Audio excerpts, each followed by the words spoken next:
Back to homes today. The hostess here is famous, popular, and well liked and loved by our community. Her good name is Mrs. Audrey Forshey. Audrey is a RE/MAX realtor as well as an advisor. Today, Audrey has alongside her Damien Gladys, and their conversation will rotate around appraisal failure. Let's hear this dialogue and get educated. Hello, welcome to our show. This is Homes Today, and my name is Audrey Forshey. I'm a RE/MAX agent in Maryland.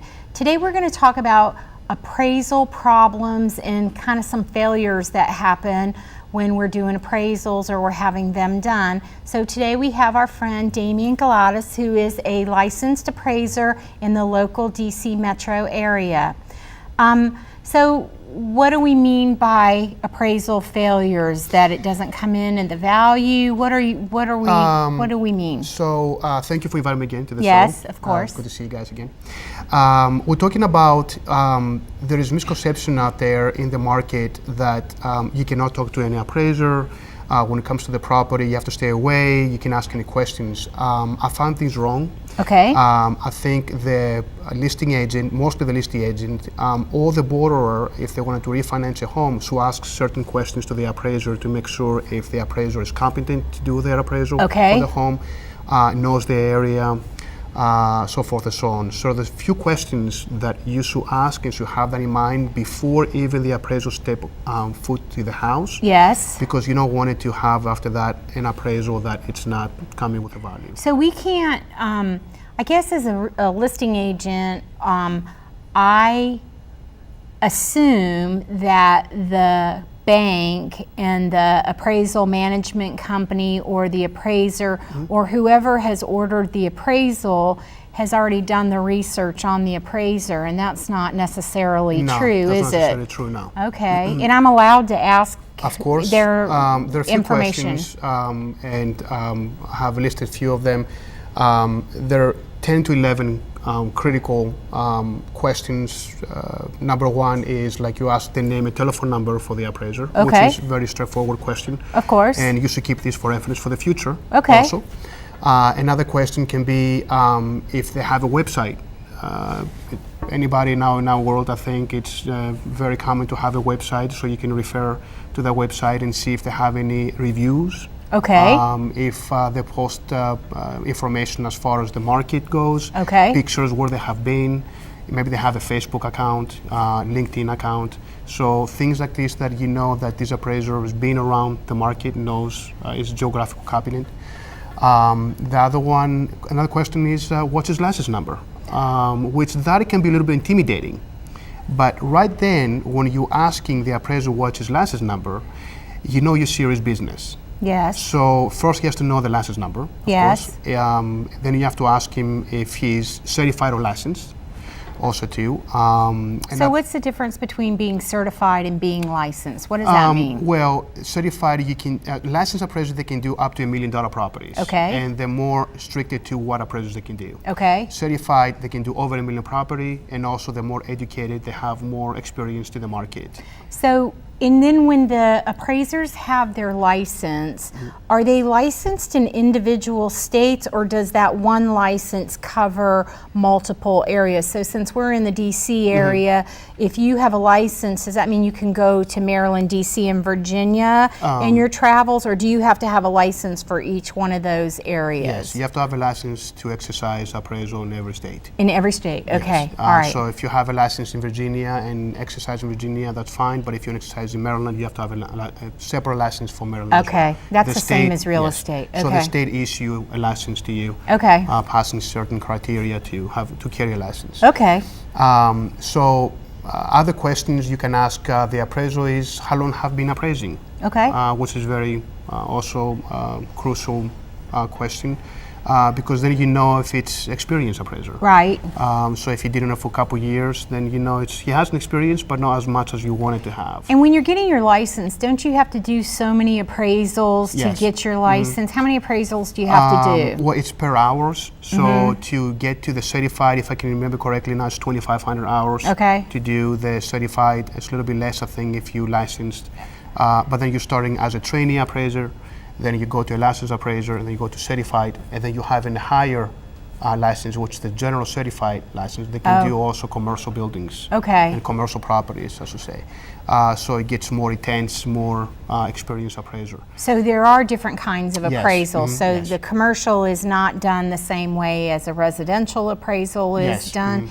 And then when we talk about appraisals, is an appraisal different? So let's just say I inherited a property from a relative through an estate. Is that, and I call you and say, will you do an appraisal on this property for me?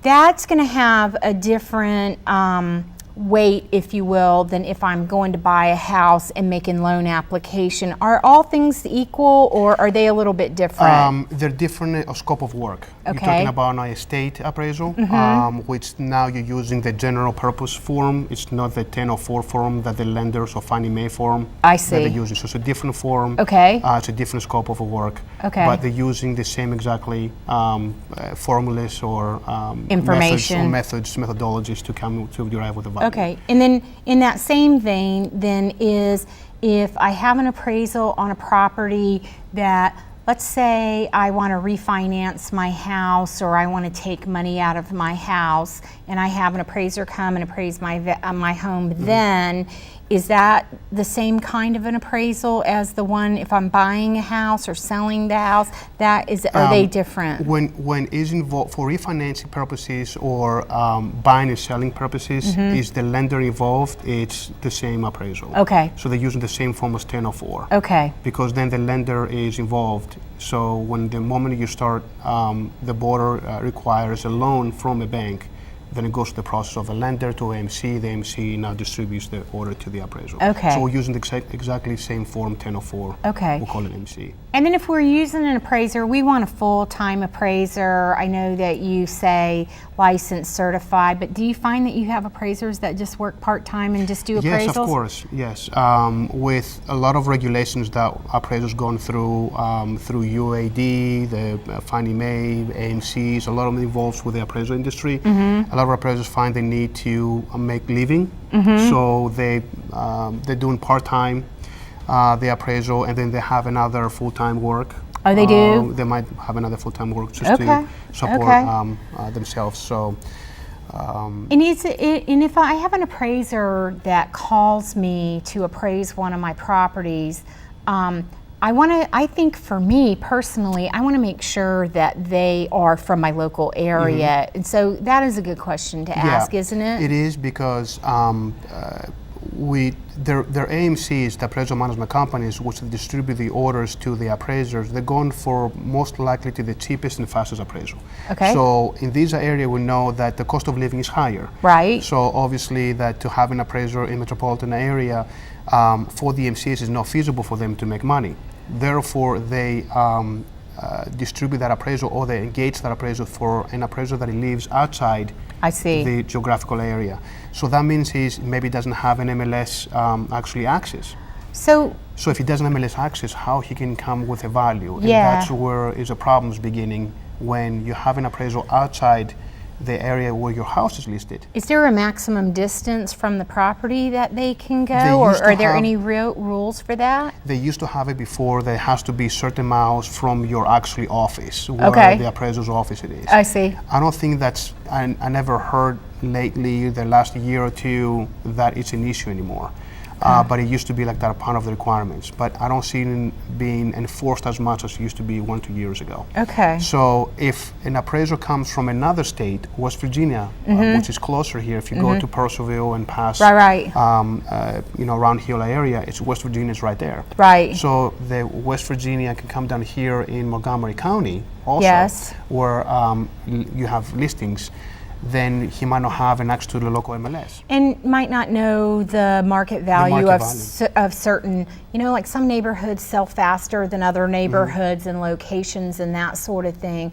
So for me, and you tell me if I'm wrong, when I go and I know that I'm going to meet the appraiser on my listing, it's one of the most important things I feel like as part of my job that I do is meeting the appraiser.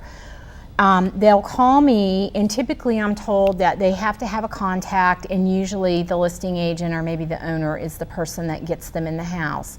I always, unless there's some circumstance that I can't do it, I always meet my appraiser. And when I go to the appraiser, I bring them a synopsis of the transaction, what the contract date is, what the ratification date is, that sort of thing. I also bring a list of improvements that my sellers have done on their properties.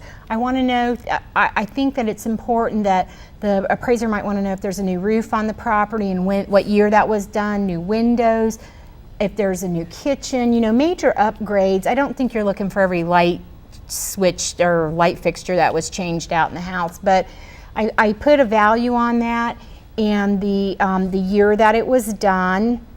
I also, if I have a survey or a plat, if I have a property that is a large piece of property, I try to do that. And sometimes we'll have homes that have floor plans, and I give that to my appraiser. I don't say anything else. I just say, here's the information. I also bring my comparables and how my seller and I came up with the list price. I want to show them what our house has versus the other houses in the community. And I give that to them, and then I just, let them have that, and hopefully they'll see where we're coming from. So is that the kind of information you guys are looking for? Am I doing the right thing, or are there other things I should be doing? Yes, for the most part, appraisers, as you mentioned before, information like the floor plan, the survey plat, any improvements to the home. It's very important to know when they have been done in the homes, what kind of improvements they have done. This kind of information is very important for the appraiser to know, to evaluate the home specific, to find comparables that fall into the same exactly updates or renovations for the home. Floor plan is very crucial as well. Even though the appraiser still has to measure the home from the outside, regardless if you give the floor plan or not. The survey plat is also very important to see where the house is sitting on the lot. Okay. Now, as far as the comparable sales, that's a little sensitive subject, because the moment that you're giving to the appraiser comparable sales, you kind of influence the judgment how to derive with a value. Okay. Now, some listing agents, and I'm not saying all of you, I'm just saying some of them, they're bringing comparables, going after the value that is in the contract. Okay. Versus what we do is we're looking at the characteristics of the property, meaning like how many bedrooms, how many baths, updates and renovations, the living square footage, the basement or not. So we're going to find comparable, which is the word comparable, not just a sale, but a comparable sale to the property, which it could be the same, to make sure we derive with the correct value for that property. So what if I have a house that I have listed, and let's just say it's the biggest house in the neighborhood, and it's very far away, the other homes in the neighborhood are smaller. How far away can I go to say, well, that house is the same as this house, or do I have to try to compare it to the smaller house in the neighborhood? Is it better to do like a price per square foot, or how do I do that? If it's the largest home in the neighborhood, then if you're trying to find comparable, you have to find comparables either within the vicinity where their home is located. If not, you can go up to 1, 2, 3, 4, 5 miles, as long as the neighborhood does not get influence from other factors like highways or other new constructions, or let's say fields like football fields, or so if it's outside the zip code, sometimes it can be outside the zip code. If then you go into a different market, or if you're going outside the same high schools or that are located with the subject, then it goes to a different neighborhood. I see. So you have to stay within the neighborhood to compare the home. So what if I get an appraiser that calls me, and let's just say I have a property in Montgomery County, and I get an appraiser from West Virginia. And not that there's anything wrong with appraisers from West Virginia, but let's just say they don't realize that I just sold a house in a really popular neighborhood, and I ask them where they're from.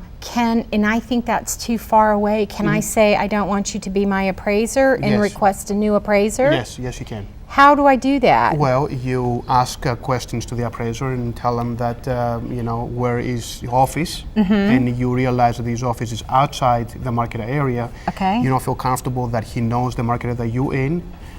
If you don't want to have any failures on the appraisal, I would suggest you to say, I'm sorry, but I won't let you into the home because I feel that you're not geographical competent for this area. And do I then, as the agent, do I contact the AMC or the lender? You actually contact the lender, okay, and the lender will contact the AMC. Okay.